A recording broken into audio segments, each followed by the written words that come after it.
Bismillahirrahmanirrahim. Assalamu alaikum dear students. I am Numan Akhtar, your physics teacher. Dear students, हमने chapter number 5 start किया हुआ था और first article को हम डिस्कस भी कर चुके थे, क्लासिफिकेशन ऑफ सॉलिड्स को। आज हम सेकंड आर्टिकल को डिस्कस करेंगे। सेकंड आर्टिकल है जी हमारे पास मैकेनिकल प्रॉपर्टीज ऑफ सॉलिड्स का, यानी इस टॉपिक में हमने सॉलिड्स की मैकेनिकल प्रॉपर्टीज को डिस्कस करना है। तो फर्स्ट ऑफ ऑल इंट्रोडक्शन में देखें, आपके सामने लिखा है कि this topic explores how material deform. इस टॉपिक के अंदर हम ये डिस्कस करेंगे कि मटेरियल्स किस तरह से डी फॉर्म होते हैं। डी फॉर्म मतलब डी शेप हो जाना किसी मटेरियल का, उसकी शेप का चेंज हो जाना। Focusing on stress and strain, और इस पे हमारा जो मेन फोकस होगा वो स्ट्रेस और स्ट्रेन पे रहेगा। Which major internal forces and resulting changes, यानी जिसकी बेस पे हम देखते हैं कि अगर हम किसी बॉडी के ऊपर स्ट्रेस अप्लाई करें तो बेसिकली हम उसके ऊपर फोर्स या प्रेशर एक्सर्ट कर रहे होते हैं।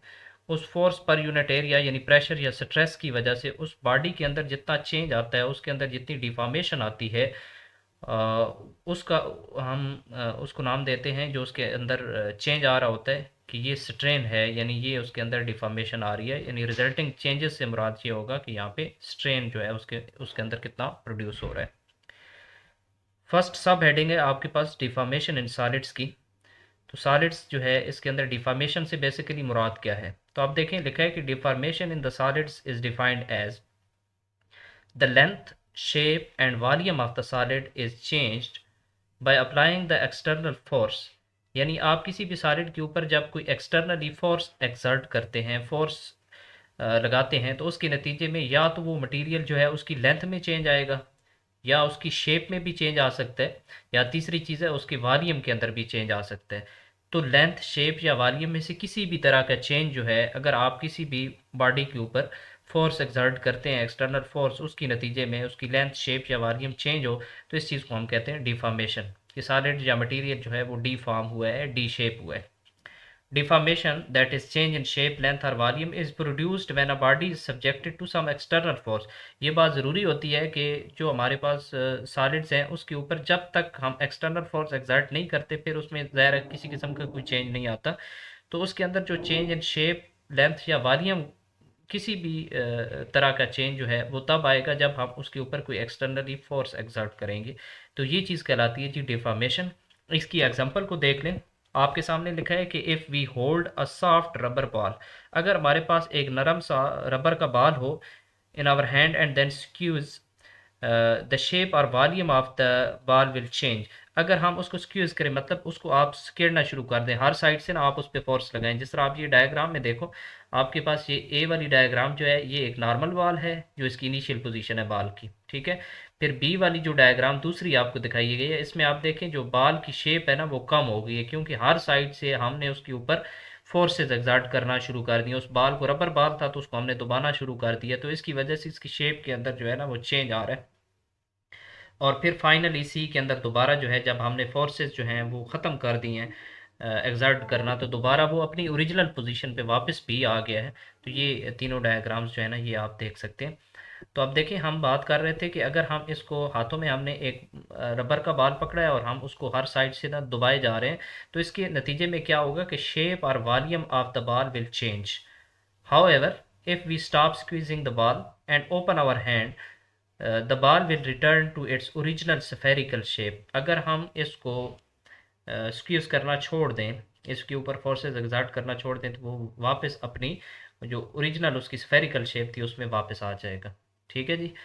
तो यानी कि डिफॉर्मेशन इन सॉलिड से मुराद बेसिकली ये है कि जब भी हम किसी सॉलिड बॉडी के ऊपर फोर्स एग्जर्ट करते हैं तो उसके नतीजे में उसकी शेप, लेंथ या वॉल्यूम में से किसी के अंदर चेंज का आना ये डिफॉर्मेशन कहलाता है। और जब हम वो फोर्स ख़त्म कर देते हैं तो वापस सॉलिड जो है या वो मटेरियल जो भी है वो अपनी ओरिजिनल कंडीशन में वापस आ जाता है जी। ठीक है जी। अब हम थोड़ी सी डिटेल देख लेते हैं डिफॉर्मेशन इन क्रिस्टलाइन सॉलिड्स के। जो क्रिस्टलाइन सॉलिड्स हैं उनके अंदर डिफॉर्मेशन की वजह से क्या कुछ होगा। तो देखिए, आपके सामने लिखा है कि in crystalline solids atoms are usually arranged in a certain order. चूंकि क्रिस्टलाइन सॉलिड्स में आप पढ़ चुके हो कि जो सॉलिड्स होते हैं उसके अंदर, क्रिस्टलाइन सॉलिड्स के अंदर जो एटम्स और मॉलिक्यूल्स हैं इनकी प्रॉपर अरेंजमेंट होती है, रेगुलर अरेंजमेंट होती है।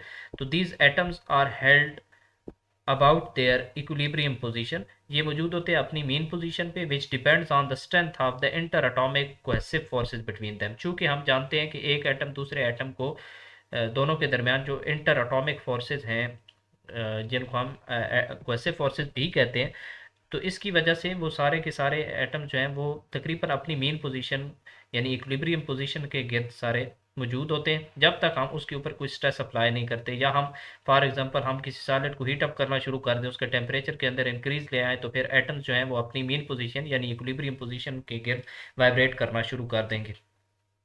ठीक है जी। एक और यहाँ पे टर्म है जिसको हमने डिफाइन करना है, स्टेट ऑफ स्ट्रेस कौन सी होती है। तो लिखा है कि when external force is applied on such a body, a distortion results because of the displace the atoms from the equilibrium position and the body is said to be in state of stress। यानी कि basically तो ये होना है कि crystalline solids के अंदर सारे एटम जो हैं वो ऑर्डर के अंदर मौजूद होंगे, उनके अंदर एक पैटर्न पाया जा रहा होगा, बट जब हम कोई एक्सटर्नल फोर्स एक्सर्ट करते हैं तो उसके नतीजे में ये होता है जी कि वो डिस्प्लेस होना शुरू हो जाते हैं, वो जितने भी एटम्स हैं उनके अंदर से ऑर्डर ख़त्म होना शुरू हो जाता है। उस टाइम पे हम उस स्टेट को कहते हैं कि अब जो हमारा सॉलिड है ये अब स्टेट ऑफ स्ट्रेस के अंदर है। ठीक है जी। तो उम्मीद है आपको ये कंसेप्ट क्लियर हो गया होगा। नेक्स्ट चीज़ आप देखें, आपके सामने लिखा है इलास्टिसिटी को हमने डिफाइन किया कि the ability of the body to return to its original shape is called the elasticity. Elasticity जो है वो किसी भी बॉडी की वो एबिलिटी है, वो खूबी है जिसकी बेस पे वो बॉडी क्या करती है, जब हम उस पर एक्सटर्नल फोर्स अप्लाई करना ख़त्म कर देते हैं तो वापस अपनी ओरिजिनल शेप में आ जाती है। क्लियर है जी बात। तो इलास्टिसिटी की जस्ट आपने यहाँ से डेफिनेशन पिक कर लेनी है। ठीक है जी। तो आज के लेक्चर को अगर हम समराइज़ करें तो इसमें एक तो शॉर्ट क्वेश्चन में आपसे डिमांड किया जा सकता है कि डिफॉर्मेशन ऑफ सॉलिड से क्या मुराद होता है, और इसको आप एग्जांपल के साथ डिस्कस करें। सेकेंडली, शॉर्ट क्वेश्चन पूछा जा सकता है डिफॉर्मेशन इन क्रिस्टलाइन सॉलिड्स को डिस्कस करें। और थर्ड क्वेश्चन पूछा जा सकता है आपसे कि इलास्टिसिटी से क्या मुराद है। तो ये जो आज का लेक्चर है इसमें से आम तौर पे शॉर्ट क्वेश्चन ही पूछे जाते हैं। होप सो ये आपको अच्छे से समझ आ गया होगा। ये लास्ट पे क्वेश्चन मैंने दे दिए हैं, इनको आपने देख लेना है कि what is the deformation in solids, give an example, answer मौजूद है।